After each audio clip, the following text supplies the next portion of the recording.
Hey guys, I'm Chelsea, I'm April. and welcome back to Always Better Together.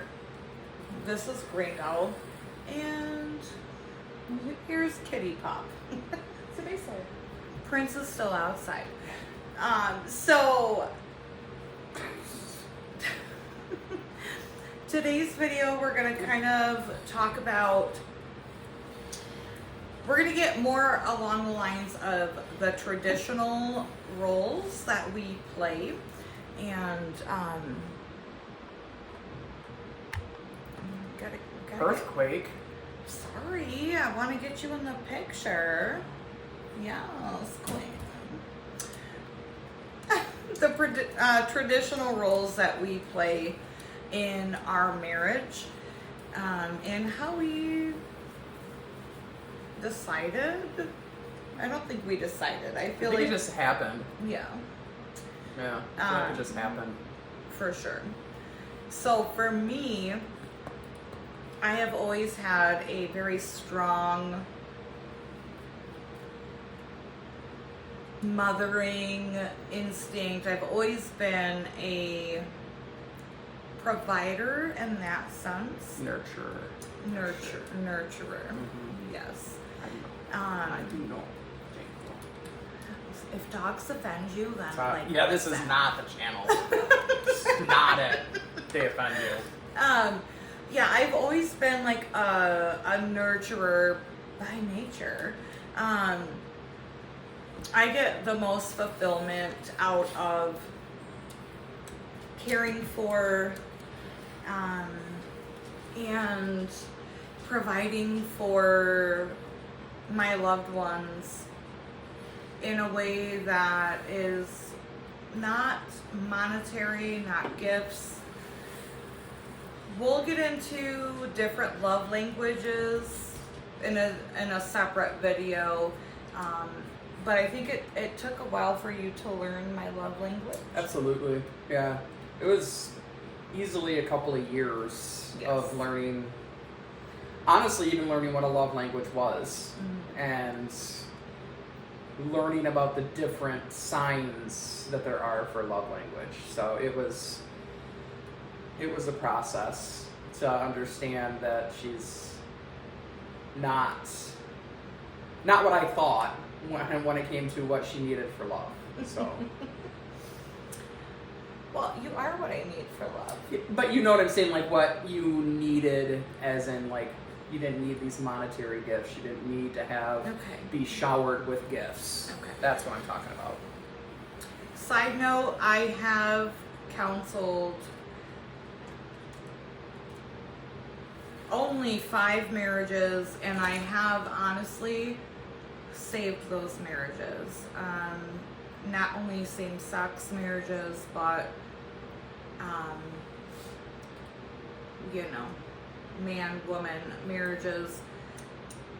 And the advice I have given has definitely saved their marriage. So I feel like I can speak on that subject, but that's not what this video is. No, it's not. You're rambling. I get squirreled. I'm Yes. sorry. So what are we talking about today? We were talking about how we decided, or how we fell into our roles of traditional. That's what we're going to talk about today. Thank you.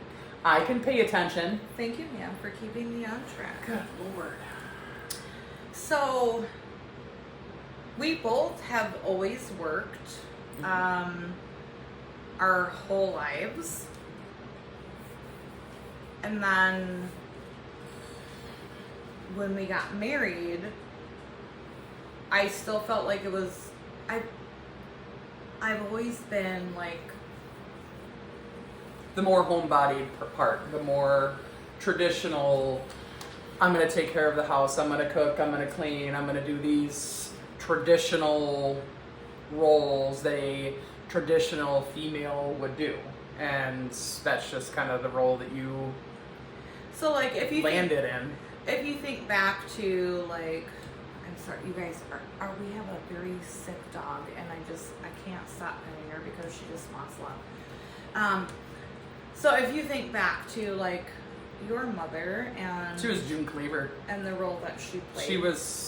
She didn't have a traditional job for the longest time, and then she started.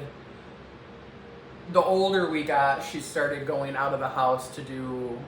She was a reporter, so she started doing that, and then when we got to the age of basic self-sufficiency, like our teenage years, is when she started working full-time. So, but it was every night we had dinner at the table as a family. We had Sunday dinner together with our grandparents that came down. Like, she cooked everything from scratch. my mom, yeah, like I can remember my mom always, there's always a cookie in the cookie jar. I know it's hard to believe since I'm such a petite girl, but there was always a cookie in the cookie jar. There was always something to eat. There was always something made from scratch. She used to cook cans. She used to garden. She used to do all that stuff. And so it is like such a natural thing for me to see this with Chelsea, because she does so many things that remind me of my mom and her values that she has. So, you know, there's this old saying that you marry a person who's like your mother, and I, not in like a weird way, you know what I mean? But I truly do believe that. Why are you laughing? I'm just thinking of your mom, that's all. Well, listen, that's a whole other story for a whole different day, honey. That's like a therapy session is what that is. And that was not what we're ever going to talk about. But, you know, they say, like, you marry, like, so, like, our son, for example, they say, like, he's going to marry someone like his mom, and which I truly hope he does, because, I mean, not to toot my... Yes, I hope he does. Not to toot my own horn or anything. Wow. Wow. But I am a wonderful homemaker. I take pride in what I do. I take pride in having our home be a peaceful environment. She works hard all day. I want her to come home to have dinner ready. I want to serve her dinner. I want her to clean environment, peaceful. I want to be your peace. You are. And I work very hard to try to do that. Now listen, some days, honey. I think where a lot of people get it messed up, though, is where they think that because you don't work outside of the home making money, that you're not beneficial, helpful, providing for the household. Not valuable. And the way I look at it is what you do with your gardening and your producing of food, and then your actual preserving, cooking, canning of all of that food, you can't measure that in money, because it, especially in today's economy, like, it is mind-boggling the role that she is lovingly fallen into and just wrapped her arms around, and provides in so many other ways than monetary, than financial, when it comes to that. Like, just, people don't get that. I appreciate that. I mean, it's true though, you know, like, think about the money that we would have to spend on 50 jars of spaghetti sauce a year when you're making whatever it is you're going to make with the spaghetti, with the tomato sauce, whether it be spaghetti or something else. Or, I mean, you think about that, and what you see, each jar is $5, so 5 times 5 is $250. That's just for one item, you know. And like, that's where people don't get, like, the whole traditional thing of what your role is to nurture this house and to nurture our marriage and me, and that's what you do. People, I know, and I love that you do, and I respect that, and you provide for us in so many ways more than just financially. There's so much more to a marriage and so much more to a relationship and a life than it is just how much money do you make? How much money are you bringing home? How many bills do you have? Like, you live beyond your means, you live beyond your means, whether it's you're making $50,000 a year or I'm making $50,000 a year. So live within your means and be happy with what you have. Moral of the story is I ain't scared to eat alone because I know what I bring to the table. Okay.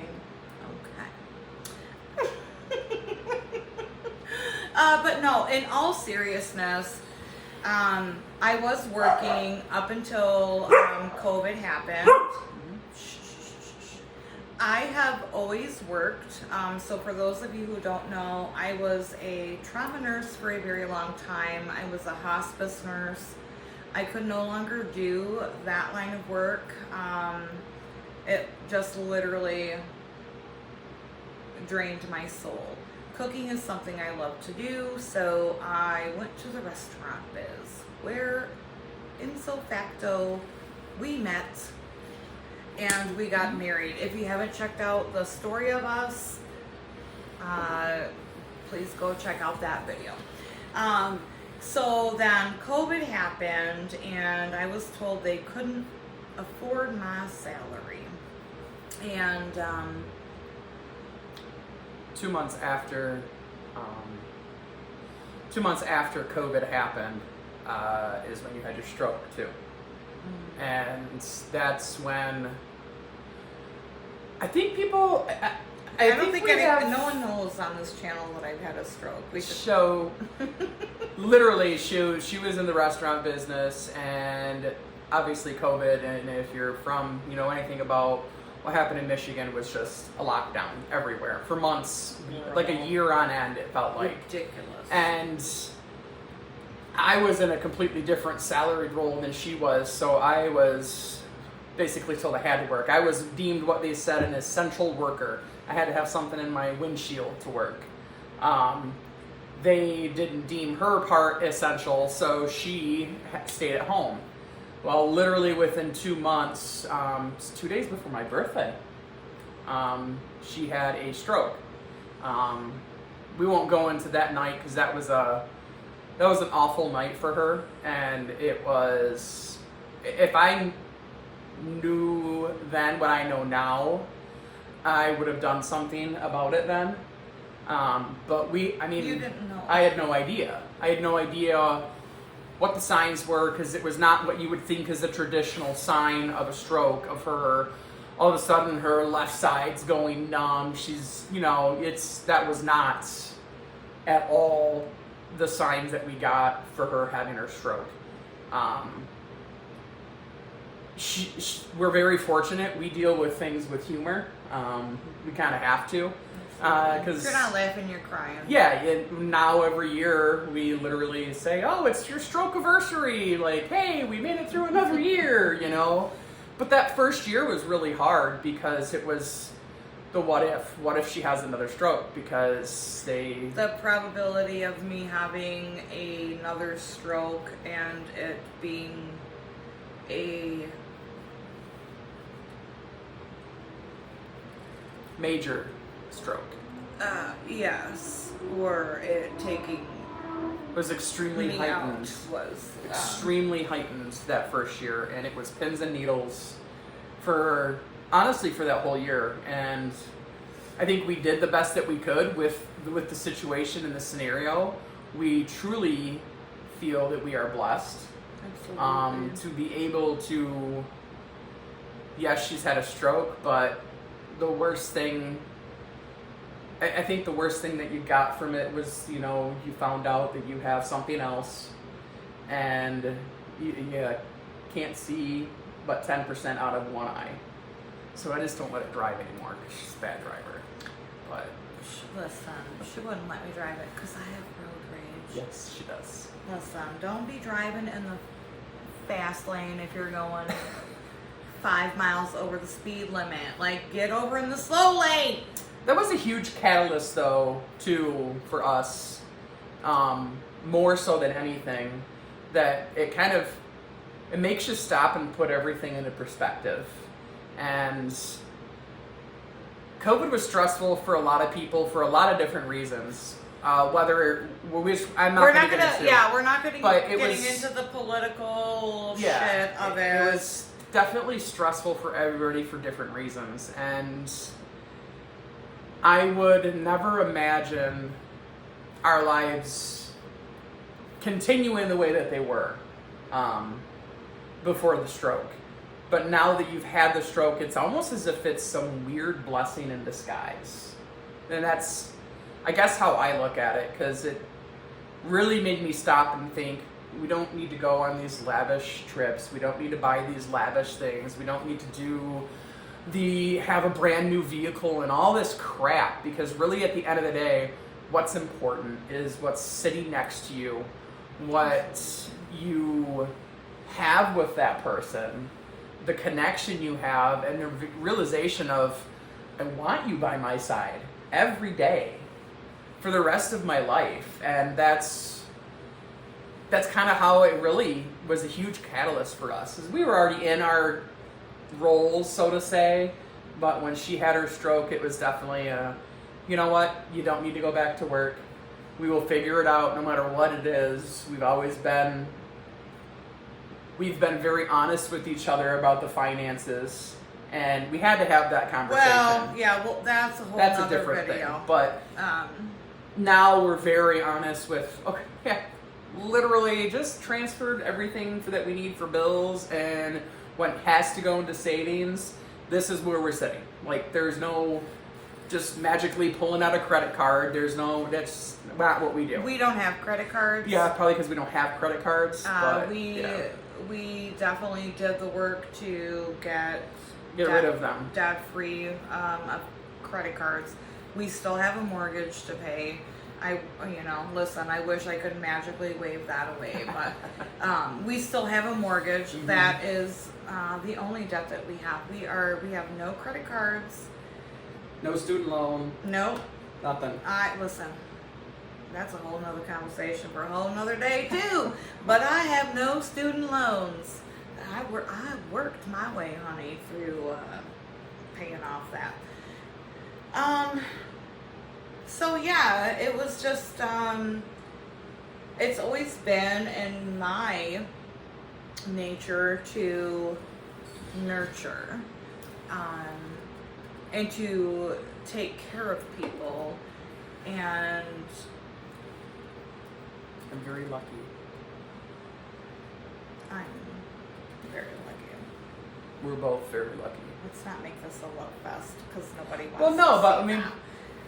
Yeah, but you know what? That's the reality of a relationship, that you truly do value the other person, and Absolutely. you not only value, but you respect and you admire and cherish what that person brings. Like, that's what's important, is that, look, do you think on my day off I want to sit here and mow the lawn? No, but the wife's asked me to mow the lawn, so I'm going to mow the lawn. I don't want to, but I'm going to do it. Which is very few and far between. Yes. How many times have you mowed the lawn this year? Maybe 6. I don't even think it's that many. I butchered it this last time because of... If I have enough time in the day to do it, and I can do it, I do it. Because on her days off, I want her to relax and rest and have a day off. Does that... All right, feminists, calm the fuck down. This ain't the fucking channel for you. I'm just telling you right now. Just because we're a lesbian couple, this is not the fucking channel for you. We are definitely not feminists. I want her to rest on her days off. Sure, during garden season and I'm canning my ass off 24/7, there might be a couple weekends where I'm like, mow the fucking lawn. Like, I just don't have enough time in the day. Yep. You know what I mean? Mm-hmm. But other than that, her days off, I want her to do nothing. I want her to relax, rejuvenate, You know, I have had some friends, I'm going to use that term loosely because they show their true colors, who criticize me for making her coffee in the morning. I pack her lunch. I serve her her plate. She works hard. But you do too. To provide the life that I have. And it, you know, I am so grateful and so blessed. Are we rich? No. No. Monetarily? No. Are we rich in our fulfilled love in our lives? Absolutely. I would think 100%. Without question, absolutely. And these friends don't understand, like, well, why I would never make their coffee, or I would never make their plate. That to me is absurd. Like, I legit have a drive to serve you. Which, by the way, I never forced upon her. It's not like I No. literally said, "Woman, you will make my dinner." I never said that. Like, that's just... No, I have that drive to do that for you, and that is just a way that I That's one of your love show my languages. appreciation and my love for It's you. a love language that you have. So, yeah, I love you, and I am very grateful for I love you. the life that we have. Yeah. Because we have this life together. We make Absolutely. things happen. We make decisions together. We talk about everything, the good, the bad, Not ugly. the Listen. It's not even ugly, it's fugly. Like shit, we talk shit about gets it. really real. We'll do a couple videos on some real Oh yeah. shitty conversations we've had to have before. But you know, those things that I genuinely feel like have humbled me because of the way that I used to be, but also make me realize, you know, like, it's not just about you, it's about us. It's about our life and our marriage that we have together. She was very selfish in the beginning. I was very selfish and very narcissistic, extremely. And that's just how I was. I have no problem admitting it now. It was very hard for me to admit and very hard for me to see then. But now I feel like I've changed a lot for myself first. And that is the most Which important. in return has only strengthened our marriage. Absolutely. You know? And listen, I was an asshole. No, you weren't. You were always a sweet angel. No, I was not. I was a complete asshole for probably the first 2 years of our marriage. But that's a whole nother conversation. You for know, a though, whole different thing. The thing with a marriage, though, the first couple, like, what do they say? If you can make it through the first 5 years of your marriage and come out strong, then you're good. You know? We are... Listen, we have dealt with some shit, y'all. Like, literally. Yeah. You think it, we have fucking dealt with it, okay? Mm-hmm. And I have never felt more safe and secure Absolutely. in my entire life than I do now with you. Mm-hmm. And Completely agree. I trust you with my life. I give my life to you. You know, like, I want to just make your coffee and make your dinner. Good. And no, you got coffee right there. And I just want to make you happy, and I feel like that is my life's goal. And I know, listen, again, feminists, this is not the fucking channel for you. We are very traditional in how we view our marriage, even though we are not a traditional marriage. But I hate everything having to be labeled these days, anyways. But that's what we are. Is we are a traditional marriage. And just because we're two women doesn't mean that we have less values or no morals or anything like that. Like that's the whole point of it, is that you can still be in a marriage, and a traditional marriage, and have morals, have values, have a compass that you follow. And when you're both following the same compass, you're both on the same page with how you view yourself and view the other person, and then view each other together, that makes a huge difference. Like, just out of respect for one another, out of admiration, and out of love, you know?